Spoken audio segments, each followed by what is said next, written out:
Matataboy daw ng malas ang mga malalakas na paputok tuwing magbabago ang ating taon. Swerte raw ang hatid. Pero malas naman kapag napagkapat ka. Karamihan sa mga nabibiktima, mga bata.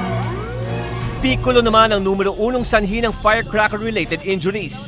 Ang aksidente, nagaganap sa mismong mga bakuran natin.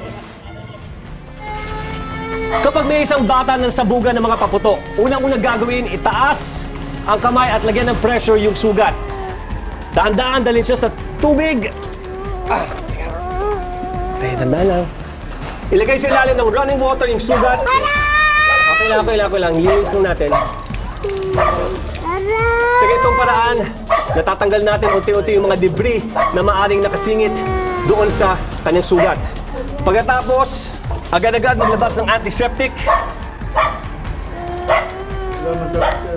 at i-apply sa sugat. Agad-agad lagyan ng isang malinis na pirasong tela para mapigilan ang pag-agos ng dugo.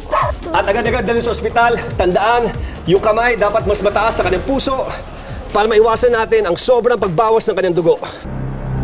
Para makaiwas sa aksidente, huwag na lang magpapaputok o humawak ng paputok. Iwasan na ding lumapit sa mga lugar kung saan may mga nagpapaputok. Manatili na lang tayo sa loob ng bahay. Sabay-sabay tayo magdiwang na masaya at malayo sa disgrasya. Mula sa amin dito sa Rescue 5, maligayang Pasko at ligtas na bagong taon!